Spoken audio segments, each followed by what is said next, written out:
It's been a while since I've done a Sudowrite update video. I used to do those every month.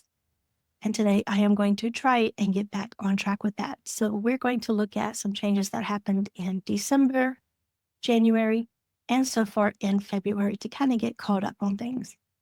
As a reminder, there are two places you can go to look at changes that have happened in Sudowrite. There is the changelog. To get to this easily, I just do feedback.sudowrite.com instead of remembering all of that other website URL, and I just click the changelog right there to view everything. So there is the changelog here. You can scroll down. It will give you updates, bug fixes, all those things. And if you were in the Discord, you will see the same thing in the announcements channel. So you see here, we're in December. We had the return of Erebors, automatic dark mode, which we'll look at, went over some other fixes. And in this channel, you also see the upcoming classes for that week, other little announcements, such as like the Muse beta. So go through the announcements if you like, catch up on everything. Well, let's look at some of the main changes that have happened recently.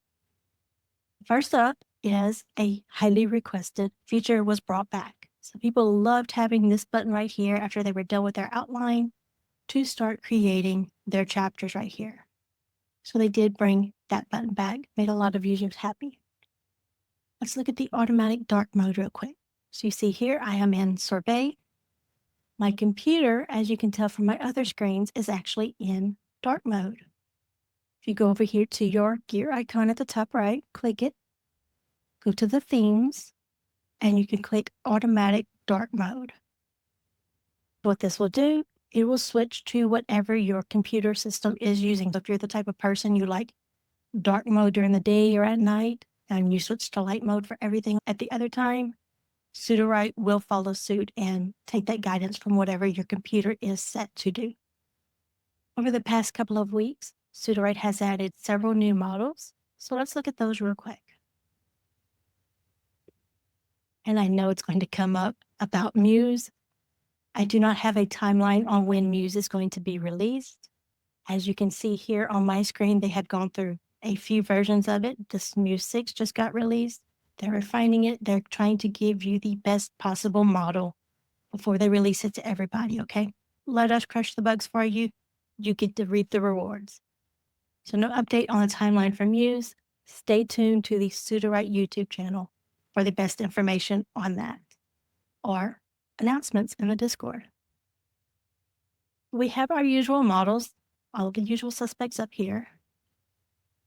And if we go to the advanced, we see, hey, Erebors came back.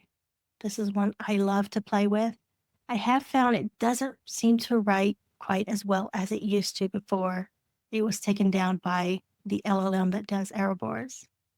The best results I have gotten have come from a very limited style box. So giving it just a very few instructions, meaning first person past tense, third person past tense, those kind of things. I find doing my normal style descriptors and style requests tends to throw off the model. It does better with that limited style guidance and let it do its thing. But Erebors is back. For those who haven't played with it before, I have a Describe with Erebors plugin that I love. I would write out my scene and I would use that Describe with Erebors on sections of it. I love the way it come out. Again, not quite as good as it was previously before the LLM itself removed it, took it down for a little while, but it still does a decent job, so I recommend playing with it. Erebors was always one that gave lengthy outputs in that first stride, and it just read very immersive.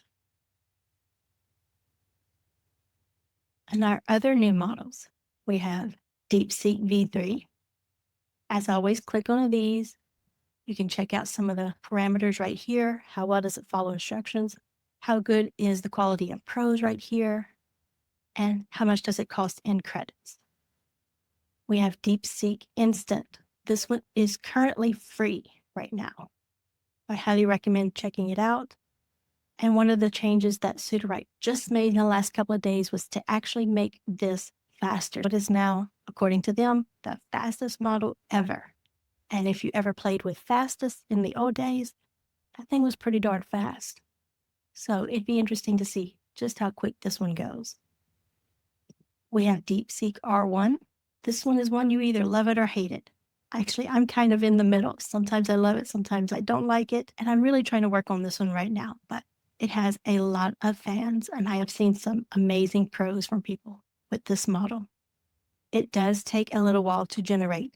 If you use this model, just be prepared. Go make a cup of coffee, pop some popcorn, make you a sandwich, do something, and then come back to it.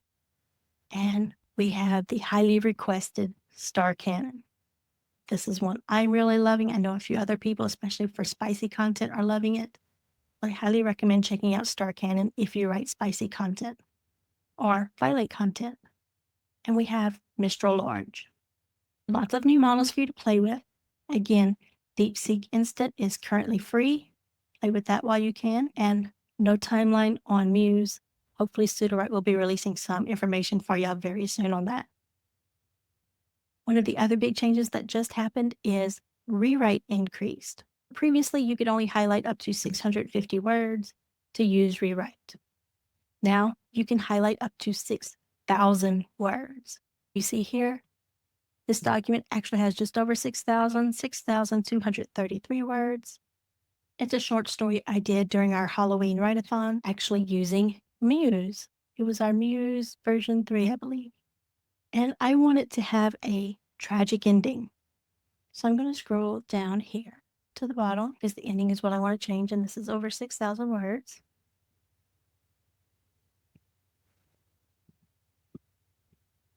Start highlighting, and I am just going to bring it back up to the top.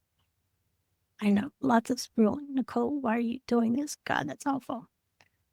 I'm a mean person in case you haven't learned that yet. All right, we're at almost 4,000. This is a lot. I would love to hear what you're actually doing with highlighting 6,000 words. I can see it being useful for maybe making a couple of chapters coherent, transition seamlessly with each other, making sure everything's aligned. And of course, in this case, it's just getting our short story in shape closer to what I'm wanting.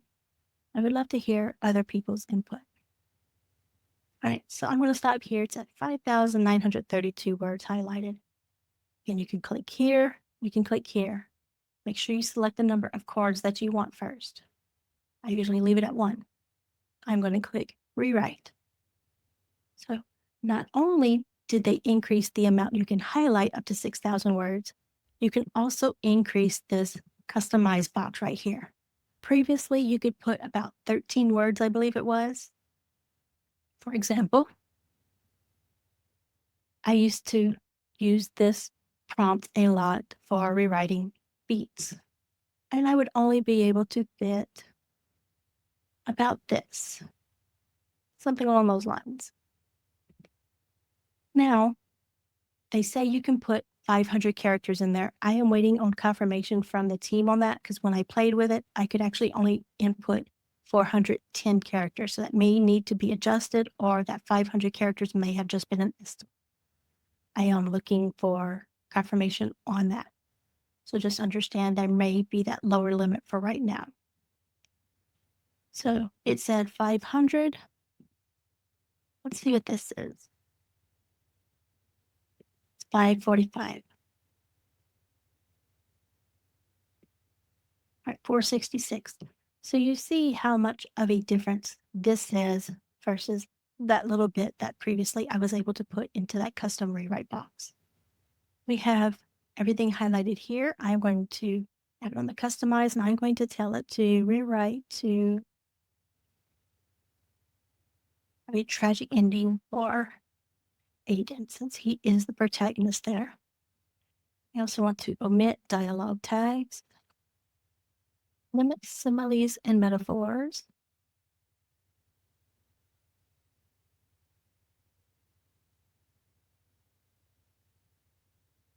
I would say sound more human, but this was with Muse, so it actually did a pretty good job, but that is an option right there for you to do. And you can do other little commands. Don't get too carried away. I would actually focus on just a couple of things at a time. I'm just going to look through here, see if I can grab something real quick. Like this. See if I can fit all that in there. Right now we have 69 words, 343 characters. much more than that limited count that we had before. And I'm just going to tell it to go. Right, so that did take about 30 seconds. Let's see, is it done or is it still going?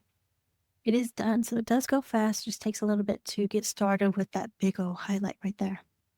And let's see how it ended, if it gave us our tragic ending. Okay, it did have the tragic ending, just nothing very action-packed, but it would be closer, so if I like everything, I could just go ahead and insert this instead, and then I can refine that ending to be more action-packed, or I have specifics of how his tragic ending should happen. So what did that cost us? Because again, we had, how many words here? 69 plus just under 6,000 highlighted. So that rewrite cost us 6,112 credits. Was it worth it? I would have to actually read through and decide that. It does look like it got rid of the dialogue tags, which I absolutely love dialogue tags. And it did a great job. I'm not seeing any right now. So just at a cursory glance, it looks like it was worth it. It gave me my tragic ending, got rid of the dialogue tags. I would have to really read to see if it did everything else that I had asked for right here in the middle. We shall see. So those are quick rundown of the updates that have recently happened. I hope this helps. I look forward to seeing y'all in the Discord, letting us know if y'all played with the new rewrite features or some of the new models and which one y'all are preferring. Bye, everybody.